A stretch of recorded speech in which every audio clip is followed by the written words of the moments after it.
Assalamualaikum warahmatullahi wabarakatuh. Kami dari kelompok 4 akan mempresentasikan materi akuntansi syariah terkait dengan ijarah. Ijarah merupakan perpindahan hak guna atau manfaat atas suatu aset, barang atau jasa pada saat tertentu. Akan tetapi hak kepemilikan dari aset tersebut tetap pada pemberi sewa. Ijarah sendiri tidak diikuti dengan perpindahan resiko antara pemberi sewa terhadap penyewa. Ijarah dibagi menjadi 3. Yang pertamanya itu ijarah, yang kedua ijarah muntahiyah bitamlik, yang ketiga adalah jual dan ijarah. Ijarah muntahiyah bitamlik merupakan ijarah dengan wa'ad perpindahan hak kepemilikan aset yang diijarahkan pada saat tertentu. Sedangkan jual dan ijarah merupakan transaksi penjualan objek yang diijarahkan kepada pihak lain, kemudian diikuti dengan menyewa kembali aset ijarah yang telah dijual tersebut. Untuk perlakuan akuntansi terkait dengan transaksi ijarah diatur pada PSAK 107. Yang pertama, perlakuan akuntansi untuk ijarah terdiri dari 2, yaitu akuntansi untuk pemberi sewa, dan yang kedua adalah akuntansi untuk penyewa. Yang saya akan bahas adalah akuntansi untuk pemberi sewa atau mu'jir. Terkait dengan biaya perolehan atas aset ijarah diakui sebesar biaya perolehan atas aset tersebut. Aset tersebut harus memenuhi 2 kriteria atau 2 syarat. Yang pertama yaitu memberikan manfaat ekonomi di masa mendatang, dan yang kedua adalah biaya perolehan dari aset tersebut dapat diukur secara andal. Untuk jurnal terkait dengan akuntansi biaya perolehan atas aset ijarah, yang pertama yaitu dilakukan dengan cara mendebit aset ijarah sebesar biaya perolehan dan mengkredit kas apabila transaksi tersebut dilakukan secara tunai, dan mengkredit utang apabila transaksi tersebut dilakukan secara tidak tunai. Selanjutnya yaitu terkait dengan penyusutan. Penyusutan dilakukan selama masa umur manfaat atau umur ekonomis dari aset ijarah tersebut. Jika aset ijarah untuk akad jenis ijarah muntahiyah bitamlik, maka masa manfaat yang digunakan untuk menghitung penyusutan adalah periode akad ijarah muntahiyah bitamlik. Untuk jurnal dari penyusutan aset ijarah sendiri yaitu dilakukan dengan cara mendebit biaya penyusutan, dan yang kedua yaitu mengkredit akumulasi penyusutan. Metode penyusutan yang digunakan bisa saja misalkan menggunakan metode garis lurus, metode angka tahun, ataupun metode saldo menurun. Sedangkan yang selanjutnya yaitu saya akan membahas terkait pendapatan sewa. Pendapatan sewa diakui ketika manfaat atas aset yang diijarahkan tersebut telah diserahkan kepada penyewa. Jika manfaat tersebut telah diserahkan akan tetapi belum diterima uang, maka akan diakui sebagai piutang pendapatan sewa dan diukur sebesar nilai yang dapat direalisasikan atas aset ijarah tersebut. Jurnal yang digunakan untuk mengakui pendapatan sewa yaitu dilakukan dengan cara mendebit kas bila diterima secara tunai, yaitu sebesar pendapatan yang diperoleh oleh pemberi sewa, dan mengkredit pendapatan sewa. Sekian presentasi dari saya. Presentasi selanjutnya akan dilanjutkan oleh teman saya. Terima kasih. Assalamualaikum warahmatullahi wabarakatuh. Perkenalkan, nama saya Faidatul Amaliyah, NIM 077. Di sini saya akan melanjutkan presentasi dari teman saya berkaitan dengan akuntansi ijarah. Langsung saja, sedikit saya akan membahas tentang perlakuan akuntansi untuk pemberi sewa atau mu'jir. Langsung pada nomor 4, yaitu biaya perbaikan objek ijarah. Merupakan tanggungan pemilik, tetapi pengeluarannya dapat dilakukan oleh pemilik secara langsung atau dilakukan oleh penyewa atas persetujuan pemilik. Di sini ada beberapa hal yang harus diperhatikan. Poin A yaitu jika perbaikan rutin yang dilakukan oleh penyewa dengan persetujuan pemilik, maka diakui sebagai beban pada saat terjadinya. Jurnal yang diperlukan yaitu biaya perbaikan di debit dan utang di kredit sebesar nominalnya. Untuk poin B, jika perbaikan tidak rutin atas objek ijarah yang dilakukan oleh penyewa, diakui pada saat terjadinya. Jurnal yang diperlukan yaitu biaya perbaikan di debit dan kas atau utang atau perlengkapan dikredit sebesar nominalnya. Untuk poin C, dalam ijarah muntahiyah bitamlik melalui penjualan secara bertahap, biaya perbaikan objek ijarah yang dimaksud dalam poin A dan poin B di atas merupakan tanggungan pemilik maupun penyewa sebanding dengan bagian kepemilikan masing-masing atas objek ijarahnya. Jadi, perbaikan objek ijarah itu penanggungnya bisa dari penyewa dan pemilik sesuai dengan proporsi kepemilikan atas objek ijarahnya. Jurnal yang diperlukan yaitu biaya perbaikan di debit, kas atau utang atau perlengkapan di kredit sebesar nominal. Nomor 5, perpindahan kepemilikan objek ijarah dalam ijarah muntahiyah bitamlik dapat dilakukan beberapa cara. Di sini ada 4, namun saya akan membahas 3. Yang pertama yaitu dengan cara hibah, maka jumlah tercatat pada objek ijarah diakui sebagai beban. Jurnal yang diperlukan yaitu beban ijarah di debit, akumulasi penyusutan di debit, dan aset ijarah di kredit sebesar nominalnya. Untuk cara yang kedua yaitu penjualan sebelum berakhirnya masa, sebesar sisa cicilan sewa atau jumlah yang disepakati, maka selisih antara harga jual dan jumlah tercatat objek ijarah diakui sebagai keuntungan atau kerugian.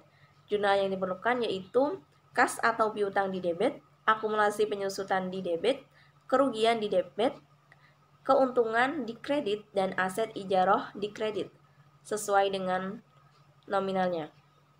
Di sini ada ketentuan berkaitan dengan kerugian dan keuntungan yang dicatat. Kerugian dicatat apabila nilai bukunya lebih besar dari harga jualnya, sedangkan keuntungan dicatat jika nilai buku lebih kecil dari harga jualnya. Untuk cara yang ketiga yaitu penjualan setelah selesai masa akad, maka selisih antara harga jual dan jumlah tercatat objek ijarah diakui sebagai keuntungan atau kerugian. Jurnal yang diperlukan yaitu kas di debit, kerugian di debit, akumulasi penyusutan di debit, keuntungan di kredit, aset ijarah di kredit sebesar nominalnya.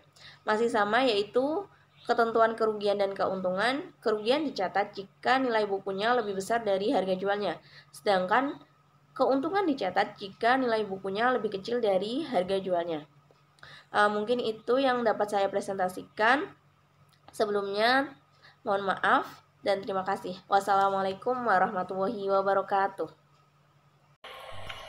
Assalamualaikum warahmatullahi wabarakatuh. Perkenalkan, nama saya Winda Rizky Ayuningrum, NIM 078. Di sini saya akan melanjutkan pemaparan materi dari rekan saya. Untuk yang poin D yaitu penjualan objek ijarah secara bertahap. 1. Selisih antara harga jual dan jumlah tercatat sebagian objek ijarah yang telah dijual itu akan diakui sebagai keuntungan ataupun kerugian. Keuntungan ataupun kerugian ini akan dihitung berdasarkan selisih nilai buku dan juga harga jual. Ketika nilai bukunya itu lebih kecil daripada harga jual, maka akan dicatat sebagai keuntungan. Dan ketika nilai buku itu lebih besar daripada harga jual, maka akan dicatat sebagai kerugian. Jurnalnya untuk keuntungan yaitu kas, akumulasi penyusutan di debit, kemudian keuntungan dan aset ijarah di kredit.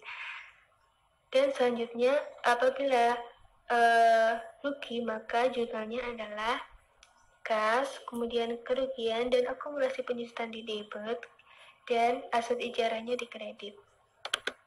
Lanjut, untuk bagian objek ijarah yang tidak dibeli penyewa itu akan diakui sebagai aset tidak lancar atas aset lancar sesuai dengan tujuan penggunaan aset tersebut.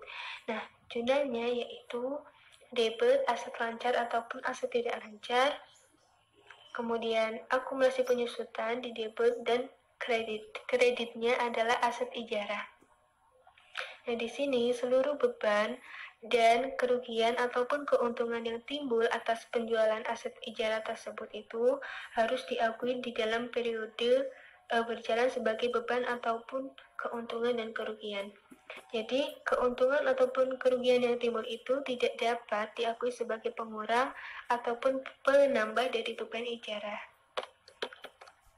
Kemudian yang selanjutnya adalah akuntansi untuk penyewa ataupun atau yang yang disebut dengan mustajir. Nah, di sini untuk beban sewa itu diakui selama masa akad dan diakui pada saat manfaat ataupun aset telah diterima. Jurnalnya yaitu debitnya beban sewa dan kreditnya yaitu kas ataupun utang. Untuk jumlahnya itu nanti sesuai dengan besar jumlah yang harus dibayar ataupun manfaat yang telah diterima. Yang selanjutnya yaitu biaya pemeliharaan objek ijarah. Nah, di sini biaya pemeliharaan objek ijarah itu akan ditanggung oleh penyewa, di mana sesuai dengan kesepakatan dan diakui sebagai beban pada saat terjadinya. Nah, sedangkan pada ijaroh muntahiyah bitamlik itu berkaitan dengan beban itu akan mengalami peningkatan sebanding dengan peningkatan kepemilikan daripada objek ijarah itu. Nah, untuk jurnalnya yaitu debitnya beban pemeliharaan ijaroh sesuai dengan jumlah dari beban yang telah dikeluarkan dan sesuai dengan kasnya yang nantinya akan dikredit dengan jurnal kas ataupun utang ataupun perlengkapan. Nah, untuk jurnal pencatatan atas biaya pemeliharaan yang menjadi tanggungan pemberi sewa tapi dibayarkan terlebih dahulu itu akan dicatat di jurnal itu sebagai piutang di debit, kemudian kreditnya yaitu kas ataupun utang ataupun perlengkapan sesuai dengan jumlah yang menjadi biaya pemeliharaan ijarah. Sekian dari saya. Selanjutnya akan dipaparkan oleh rekan saya. Assalamualaikum warahmatullahi wabarakatuh. Assalamualaikum warahmatullahi wabarakatuh. Saya Laili Puji Lestari dengan NIM 72114170079 akan melanjutkan presentasi dari rekan saya sebelumnya, yaitu terkait perlakuan akuntansi menurut TSAK 107, yaitu mengenai ijarah. Bagaimana pencatatan ijarah bagi penyewa, yaitu dalam hal perpindahan kepemilikan. Dalam ijarah muntahiyah bitamlik dapat dilakukan 4 cara untuk melakukan perpindahan kepemilikan, yaitu yang pertama hibah, yang kedua pembelian sebelum masa akad berakhir, pembelian setelah masa akad berakhir, dan juga pembelian secara bertahap. Kenapa di dalam ijarah muntahiyah bitamlik itu dilakukan perpindahan kepemilikan? Karena arti dari ijarah muntahiyah bitamlik sendiri yaitu sewa yang di dalamnya akan berakhir pada perpindahan kepemilikan barang, yaitu diambil dari arti atamlik sendiri yaitu kepemilikan. Nah, lanjut ke pembahasan pencatatan jurnal. Untuk jurnal hibah bisa kita lakukan dengan menjurnal debit aset non-kas dan kreditnya keuntungan, di mana penyewa sendiri itu mengakui aset dan keuntungan sebesar nilai wajar objek ijarah yang diterima. Berlanjut ke pembelian sebelum masa akad berakhir, di mana penyewa mengakui aset sebesar pembayaran sisa cicilan sewa atau jumlah yang telah disepakati. Jadi telah dibayarkan sebelumnya. Untuk jurnal, debitnya yaitu aset non-kas dan kreditnya kas. Lanjut ke cara yang ketiga, yaitu pembelian setelah masa akad berakhir. Jadi untuk penyewa mengakui aset tersebut setelah dilakukan pembayaran. Untuk jurnalnya, debit aset non-kas dan kreditnya kas. Yang terakhir yaitu pembelian objek ijarah secara bertahap, di mana penyewa tersebut mengakui aset sebesar biaya perolehan objek ijarah yang diterima. Jadi bertahap berapa persen. Dan untuk jurnalnya yaitu debit aset non kas, kreditnya kas, dan juga utang. Kenapa di sini kreditnya kas dan utang? Karena di dalam pembayaran secara bertahap itu belum sepenuhnya dibayarkan secara lunas, jadi masih ada utang yang harus dibayarkan. Baik, selanjutnya kita ke ilustrasi akuntansi akad ijarah.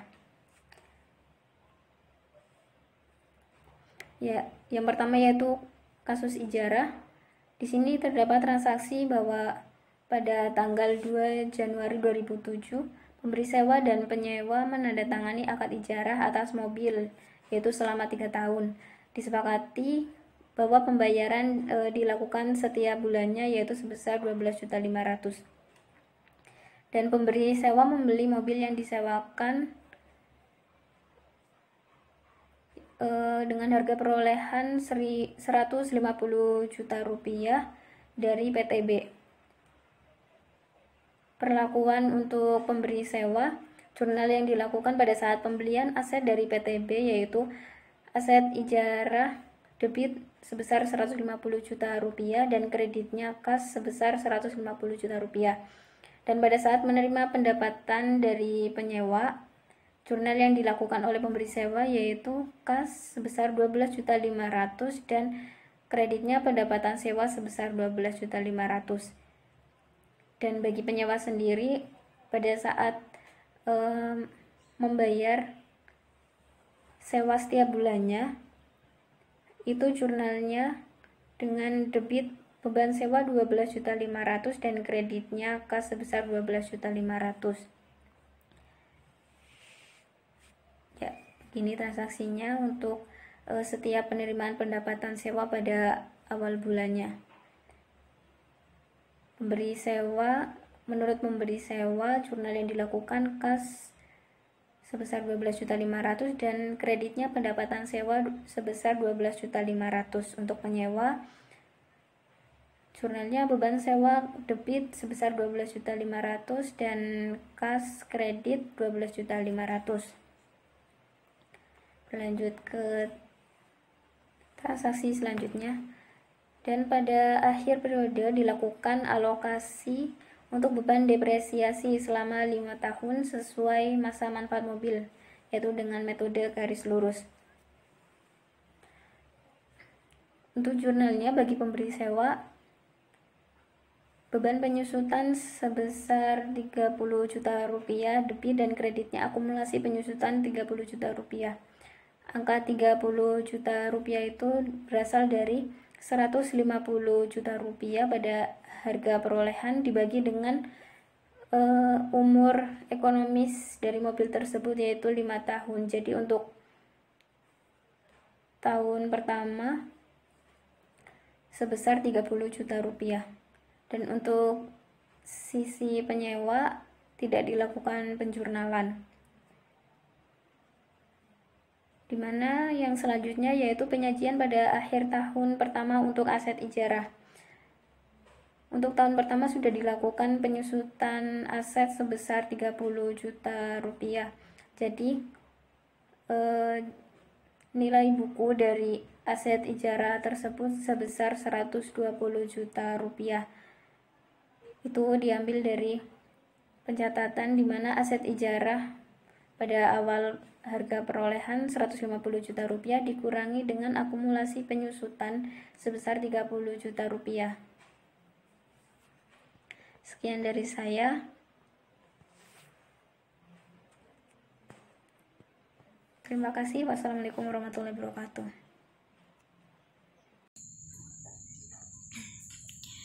Assalamualaikum warahmatullahi wabarakatuh. Saya Nita Bekti Wainingsih. Di sini saya akan menjelaskan mengenai kasus ijarah mutahiyah bitamlik. Nah, di sini ada sebuah kasus di mana kasus ini dimulai pada tanggal 2 Januari 2007. Nah, pemberi sewa dan penyewa menandatangani akad ijarah atas mobil selama 3 tahun. Nah, disepakati bahwa pembayaran dilakukan setiap bulan sebesar 12.500.000. Nah, jurnal pertama bagi pemberi sewa yaitu pemberi sewa mencatat jurnal saat pembelian atas aset dari PTB sebesar harga mobilnya, yaitu 150 juta. Dengan cara aset ijarah didebit sebesar 150 juta dan kas dikredit 150 juta. Selanjutnya, pemberi sewa membeli mobil yang disewakan dari PTB sebesar 150 juta. Nah, disepakati bahwa pada akhir masa sewa akan dibeli oleh penyewa. Pada saat pemberi sewa menerima pendapatan dari penyewa, yaitu sebesar 12.500.000 dalam setiap bulannya dengan cara jurnalnya, kas didebit sebesar 12.500.000, kemudian pendapatan sewa dikredit sebesar 12.500.000.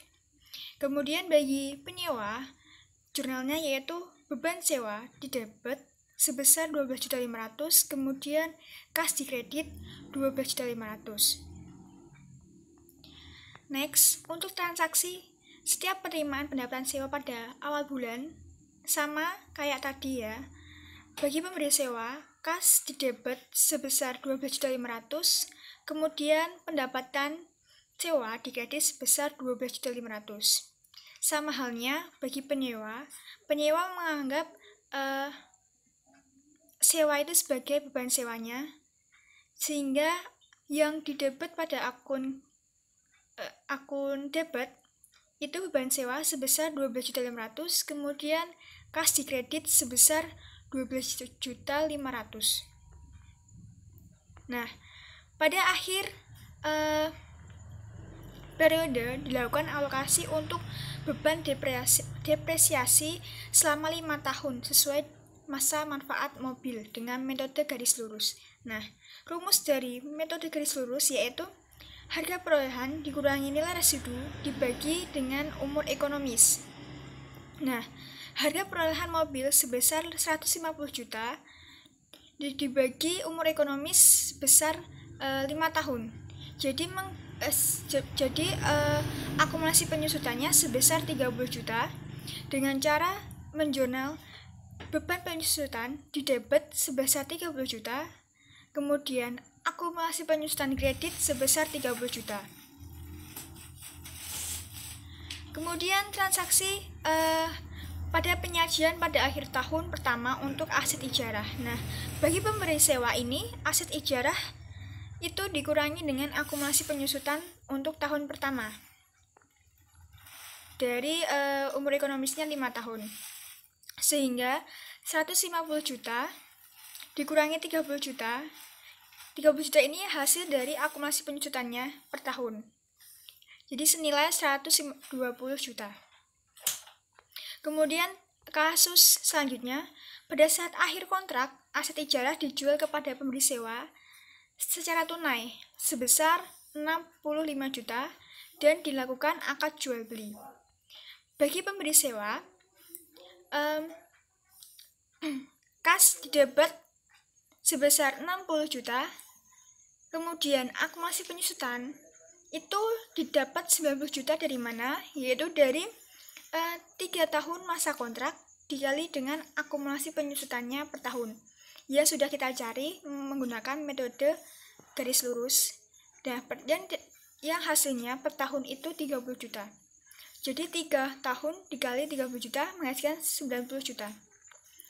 Kemudian dikredit aset ijarahnya tadi, harga perolehannya sebesar 150 juta. Kemudian antara selisih debit dan kredit terdapat selisih keuntungan penjualan, yaitu sebesar 5 juta dikredit dengan akun keuntungan penjualan. Kemudian, bagi jurnal penyewa mengeluarkan uang sebesar 65 juta untuk membeli mobil yang tadi disewa, yaitu dengan cara aset non-kas didebit sebesar 65 juta, kemudian kas dikredit sebesar 65 juta. Yang terakhir yaitu apabila pada saat akhir kontrak aset ijarah dihibahkan dari pembeli sewa kepada penyewa dan nilai wajarnya didapat yaitu 40 juta. Jurnal bagi pemberi sewa, yakni beban ijarah. Jadi pemberi sewa itu menganggap hibah itu sebagai beban ijarah sebesar 60 juta. Ini didapat dari mana? Yaitu didapat dari selisih antara akun penyusutan dengan aset ijarah antara debit dan kredit. Akumulasi penyusutan tadi sudah kita cari dengan cara sesuai dengan kontrak, masa kontraknya yaitu 3 tahun dikali 30 juta. 30 juta dari yang sudah kita cari akumulasi penyusutan menggunakan metode garis lurus tadi. Kemudian aset ijarah dikredit bagi pemberi sewa karena sudah dihibahkan senilai 150 juta. Jadi 60 juta ini selisih antara 150 juta dikurangi 90 juta. Kemudian bagi penyewa. Nah, penyewa ini menganggap hibah itu sebagai keuntungan dia.